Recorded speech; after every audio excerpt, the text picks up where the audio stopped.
Kalian tahu nggak sih 80% seller pemula ternyata itu nggak berkembang, bukan gara-gara nggak bisa jualan, bukan gara-gara nggak bisa bisnis, bukan gara-gara nggak bisa ngitung.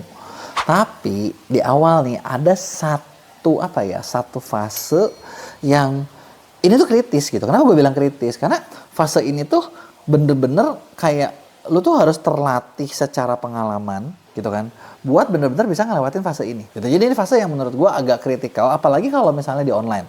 Kenapa? Karena kalau di offline untuk lu ke situ gitu ya, itu mungkin waktunya lebih lama. Sedangkan di online itu segala sesuatu serba cepat. Ibaratnya apa yang terjadi di online dalam 1 minggu, untuk di offline mungkin butuh waktu yang lebih lama lagi. Makanya seller-seller pemula nih sekarang ini penting banget buat lu perlu ngerti tentang hal ini gitu ya. Hal apa yang bakal gue mau bahas sebelum kita mulai. Buat kalian yang baru nonton, jangan lupa buat klik tombol subscribe-nya dan aktifin lonceng notifikasinya ya. Emang apaan sih gitu, gue ngomong kayak ribet banget gitu, kayak berat banget. Tapi ini real loh. Kenapa maksud gue real? Sekarang gue mau tanya sama kalian. Kalau misalnya lo lagi ngambil satu keputusan sesimpel kayak lo mau restock. Atau lo mau scale up budget. Kita tuh pasti bakal selalu di kepala lo gitu ya. Nggak usah dulu, gue juga sampai sekarang masih ngalamin sering gitu kan. Ada yang bentrok antara intuisi, data. Intuisi, data. Maksudnya gimana ya? Maksudnya gini, lu mau restock barang. Misalnya nih, barang lu udah tahu nih, lu punya stok buat 2 bulan. Tahu-tahu ada satu video kreator lu viral. Dan barang yang 2 bulan kayaknya 2 minggu lagi habis gitu kan. Lu harus ngapain nih? Apakah lu restock cepat tapi duitnya belum cair? Bener nggak? Atau si kreatornya lu suruh stop dulu, tapi nanti susah lagi majunya? Bener nggak? Atau lu ngutang dulu gitu kan, nanti ketutup nggak gitu kan? Itu kan maksud gue kan, bener kan maksud gue kan? Intuisi data, bener nggak? Nah sama juga nih, misalnya lu lagi mau scale up budget atau lu mau bikin produk baru. Produk ini gue bakal stok berapa ya? 1.000, 10.000, 100.000. Dan biasanya untuk untuk kita disiplin itu susah, karena logikanya sebenarnya kalau bisnis itu memang harus disiplin banget. Jadi kayak oke, gue mau modal di awal segini dulu aja, nanti kita udah jalan, nanti kita udah bikin plan nih. Tapi nanti sering banget kayak pelaksanaannya di lapangan, oke, gue udah modal segini, gue misalnya katakanlah 100 juta, 100 juta ini gue mau jadi stoknya misalnya 30 juta aja, nanti gue punya budget marketing sekian, gue punya ini sekian, gue punya ini sekian. Ini kan sebenarnya yang normal kayak begitu, bener nggak? Banyak seller sering ngalamin gini, oke, gue punya uang 100 juta, Gue mau stok 30 juta, tapi kata supplier kalau gue stoknya 60 juta dapat tambahan diskon gede banget. 60 juta. Oke, gue mau bikin promosinya seperti ini. Tapi gue lihat nih ada influencer favorit gue kalau di endorse lagi diskon. Tapi gue nggak punya budget yang lain sih. Yaudah deh, gitu. Atau packagingnya sih pengennya kayak gini. Tapi kalau misalnya packaging ini, dan itu adalah hal yang maksudnya kayak budgeting lu semuanya berantakan. Bener nggak? Ya kan? Udah gitu ternyata lo harapan laku, ternyata udahlah nanti laku sini juga nutup kok, ternyata kagak laku. Bener nggak? Dan yang namanya duit udah keluar, itu sama kayak lu lagi mau perang, udah lu turunin pasukan di satu titik, lu kagak bisa tarik lagi. Ya, lu tarik lagi, itu nggak mungkin balik 100%. Ya, baliknya banyak banget yang kepotong. Nah, ini nih fase yang kritis, bener nggak? Bener nggak sih buat mulai itu kayak lu galaunya banyak, salah. Dan biasanya di awal ketika lu ngambil keputusan 80% salah. Bukan 80% bener. Jadi perlu ngapain? Nih, oke, kita pertama bahas ya. Kita satuin dulu persepsi tentang intuisi sama data. Kalau intuisi, itu kan banyak orang bilang ya, intinya feeling. Lu nggak 100% salah, tapi ada unsur feelingnya. Feeling itu bergerak berdasarkan pola yang tersimpan di kepala lu. Pengalaman lu kayak gimana? Jam terbang lu pernah salah apa enggak? Pernah ngelakuin yang bener apa enggak? Lu sering riset apa enggak? Jadi nggak ada yang namanya 100% bener. Tapi yang namanya feeling itu, gitu kan, ya bisa dibilang nggak ada nggak ada pola, ada dasarnya sih, gitu, referensi, tapi dari pengalaman lu yang sebelumnya. Tapi polanya intuisi itu sendiri bisa dibilang pasti nggak intuisi lu bener, tergantung. Ada orang yang ketika feeling salah terus, dan udah salah dia terusin. Ada juga yang biasanya bener, gitu kan. Tapi kan kita nggak tahu kita nanti ngelakuinnya yang mana, bener nggak? Nah, sedangkan bedanya kalau data apa? Data itu adalah semua yang ada angkanya, semua yang terukur. Dan biasanya kalau jualan online itu ada di dashboard lo. Baik itu misalnya data penjualan, data ROAS, data conversion rate, data impression, data CTR, dan semuanya, dan itu adalah fakta sebenarnya. Ya kecuali platformnya bohong ya. Tapi biasanya sih enggak juga sih, gitu kan. Nah, data itu bisa dibilang fakta. Nah, dari fakta, tapi fakta doang nggak cukup. Lu cuma misalnya gini, oke, lu lihat penjualan gue segini, oke penjualan gue bagus sih, masih dikit. ROAS gue, oke ngerti lah ROAS gue rugi. Tapi kan lu nggak tahu harus ngapain. Bener nggak? Conversion rate segini, impression segini, tapi lu nggak ngerti ngapain gitu kan. Nah, kalau data, lu perlu ngerti cara buat ngolah. Bener ya? Lu harus ngerti cara buat ngolahnya nih, ngolah data ini. Oh, penjualan segini, akibatnya apa nih? Oh, pengunjungnya banyak nggak? Conversion rate banyak nggak? Ininya banyak nggak? Lu tuh perlu data-data pendukung dan diperlukan orang-orang yang lebih pengalaman, yang bisa ngebaca data, yang udah lebih tahu duluan, yang dimana dari situ dari pengalamannya bisa ngasih tahu, oh lu jualan kategori produk elektronik. Elektronik itu harusnya seperti ini. Kalau data lu seperti itu berarti lu jelek banget. Ada yang harus dirombak. Nah terus kita harus ngapain? Kita benerin dulu deh rombakannya supaya jadi begini. Nah itu adalah ngomongin ngolah data. Gitu kan. Dan biasanya ketika lu pemula, lu mau nanya sama siapa? Lu kagak ngerti datanya, lu kagak ngerti industrinya. Lu sebenarnya kalau di platform biasanya suka ada CM yang ngebantuin, tapi CM itu cuma ngebantu yang sudah besar-besar atau mall. Dan biasanya pemula nggak mungkin jadi dua-duanya, bener nggak? Nah ini dia nih, buat ngolah data ini nih yang penting. Padahal dari data, contoh gini, gue pernah ketemu sama seller yang dia tuh datanya ngaco banget, salah banget, dia terusin dan dia bakar duit terus, rugi terus tuh, gitu kan. Sampai akhirnya ketemu sama kita, ada di program pendampingan. Kita bantu analisain. Kenapa kita bisa analisain? Kita ngerti konsep dasarnya. Dan terus udah gitu, karena kita di Mea tuh punya study case yang begudang banget, banyak banget, hampir semua beberapa industri ada, beberapa industri besar. Jadi kita bisa liatin gitu. Bukan berarti maksudnya, nanti data gue dijual ke orang. Enggak. Cuma kan kita tahu, kita ngelihat, oh elektronik seperti ini. Kita tahu nih benchmark elektronik. Nah kita bisa bantu bandingin dengan lo. Oh lo di luar benchmark nih. Oh, lu tuh jualannya alat tulis.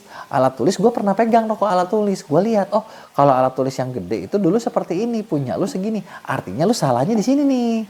Nah, itu dia tuh yang penting.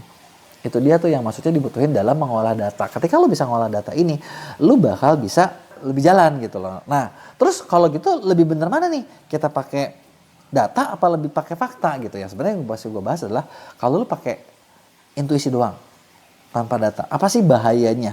Bahayanya adalah kalau intuisi doang, udah pasti keputusan yang lu buat semuanya emosional banget. Kadang yang namanya emosional kan, wah ini gue salah beli nih. Udahlah, jual rugi aja semua. Udahlah, retur aja lah semua. Kepotong segini ya udah. Mending kalau bisa diretur. Atau ya udahlah, gue ngapain ya? Gue banting harga aja deh. Gitu. Padahal bisa jadi mungkin bukan salah produknya. Gitu kan. Atau lu jadinya kebawa FOMO. Atau ngerasa terlalu overconfident. Kayaknya bisa deh.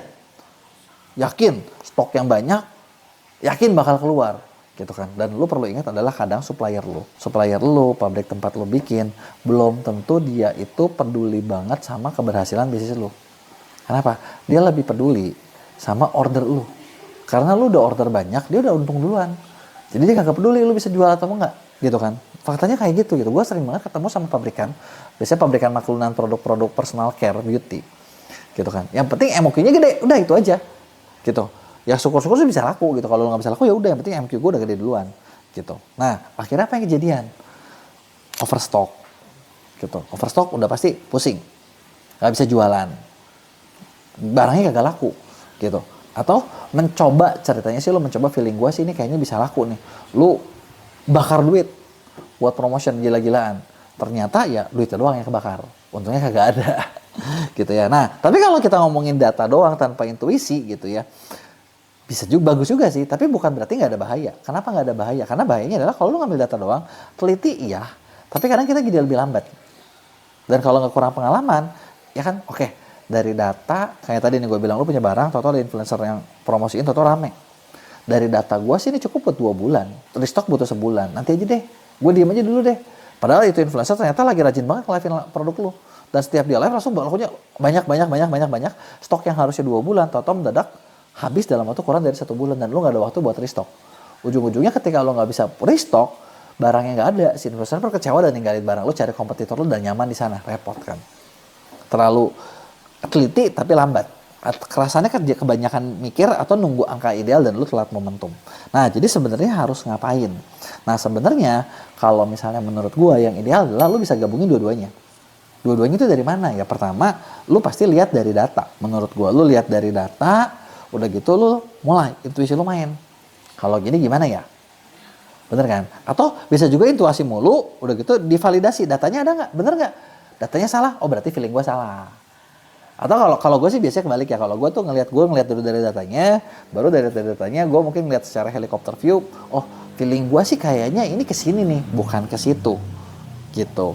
Nah barulah gue situ ambil strategi, bikin action plan, jalan dari dua komponen tersebut, gitu. Karena kalau ide tanpa eksekusi ya percuma kan, lu cuma ide doang nggak jalan-jalan. Nah jadi kurang lebih seperti itu jebakannya. Nah kasih tahu gue nih, lu ngalamin nggak kayak gitu? Apakah lu lebih orang yang main intuisi, apa lu orang yang main data?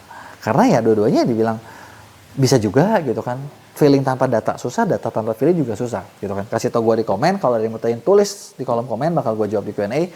Jangan lupa buat like dan share. Biang kerok yang bikin banyak seller tokonya stuck dan nggak pernah growth. Siapa sih yang nggak sebel kalau misalnya udah buka toko, mau di Shopee, mau di TikTok, mau di Tokopedia, mau dimanapun. Umurnya sih udah bangkotan ya. Umurnya tuh udah bangkotan ya, udah angkatan senior gitu. Kayak lu tuh udah buka toko 5 tahun, 10 tahun, belasan tahun gitu kan. Tapi penjualannya lebih rendah dari anak junior.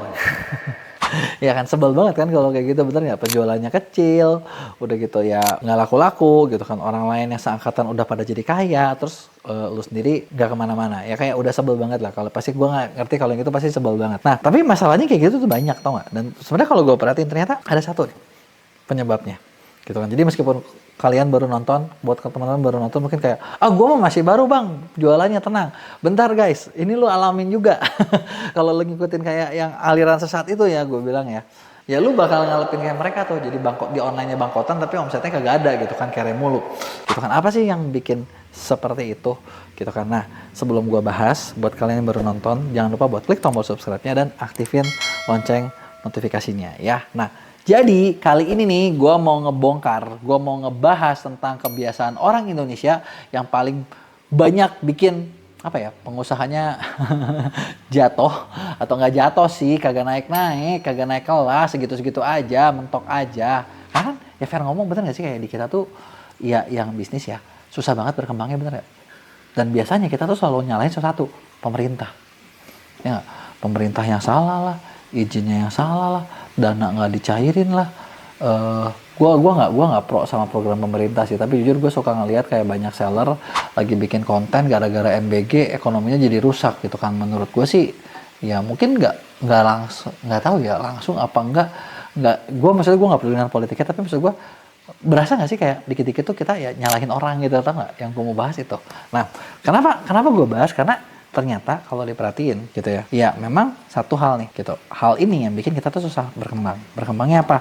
Nih, gue mulai sebutin ya. Gue nggak akan sebutin itu halnya apa. Lo tebak sendiri apa yang gue maksud, tapi gue bakal sebutin ciri-cirinya. Satu, yang bikin orang Indonesia jarang berkembang itu biasanya terlalu nyaman dengan yang namanya aman-aman aja. Bener nggak sih? Gimana jualan lo? Aman. Gimana omset lo? Aman. Amannya berapa nih bos? 99 plus per hari, apa amannya sehari satu? Ya memang sih, pokoknya lo udah di atas levelnya anak basic gitu kan. Udah pecah telur, tiap hari pecah telur. Tapi kalau cuma satu, ya kapan kayanya gitu, bener nggak? Kecuali kalau lo jual apa? Jual emas, jual apa yang nilainya tinggi, ya oke lah, sehari satu, tapi volumenya gede-gede. Kalau kecil-kecil, kan repot, bener nggak? Ya memang sih gue tau manusia tuh senang banget sama yang namanya rasa aman. Tapi kalau misalnya kita terlalu puas dengan yang segitu-segitu aja, ya susah. Gue punya teman di salah satu komunitas yang dia punya tokonya udah lumayan pernah berkembang, tapi udah gitu ya nggak berkembang segitu terus gitu, nggak berkembang gitu, nggak bisa lebih lagi gitu. Jadi kayak katakanlah dia punya omset mungkin sebulan di angka masih puluhan juta, yang menurut gue kalau bisnis dia omsetin di angka puluhan juta itu kecil. Kenapa? Karena lo mau profit berapa, mau margin berapa, itu kecil banget loh angkanya gitu, bener nggak? Tapi ketika gue bilang kayak, lu kagak mau lebih berkembang, udahlah segini juga udah pusing, capek, lo mau gimana lagi sih? Hidup tuh jangan ngoyo-ngoyo banget. Ya bener sih, hidup jangan ngoyo-ngoyo banget, tapi jangan gitu-gitu banget juga gitu kan. Ya ini yang pertama nih, jadi terlalu nyaman dengan aman-aman aja. Yang kedua, banyak juga nih seller yang suka mikirnya kalau scale up itu, kalau dia mau lebih keras, lebih besar, itu artinya kerja lebih keras dan mereka nggak suka. Bener nggak? Aduh, naik omset, capek ya, nanti ngirimnya jadi banyak. Duh, kalau nanti banyak retur gimana? Wah, nanti kalau misalnya kebanyakan, sekarang aja kita udah pusing, harus nambah orang lagi dong. Padahal, ya gue nggak tahu dengan kalian gitu ya. Gue termasuk orang yang suka kalau bisnis gue terus tumbuh. Karena kalau misalnya tumbuh, artinya pasti ibarat gini, orang yang dibutuhin makin banyak nggak? Yes. Pengeluaran makin banyak nggak? Yes. Tapi kan profit gue juga makin banyak. Bener nggak? Ya nggak? Memang kerja keras, tapi emang hidup emang ada yang kagak kerja. Iya kan? Bahkan gini, gue termasuk orang yang berpikirnya, lu nggak mau kerja nih, lu mau jadi orang yang rebahan. Rebahan doang tiap hari, capek juga tahu. Bener nggak? Rebahan aja capek, jadi kenapa nggak mikir aja sekalian gitu kan? Bener nggak? Nah, terus biasanya nih banyak seller juga yang selalu kayak gini, takut ngambil keputusan yang belum pasti.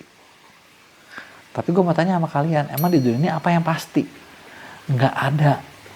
Bener nggak? Kagak ada di dunia ini yang pasti. Yang pasti itu cuma satu, besok umur lu nambah 1 hari.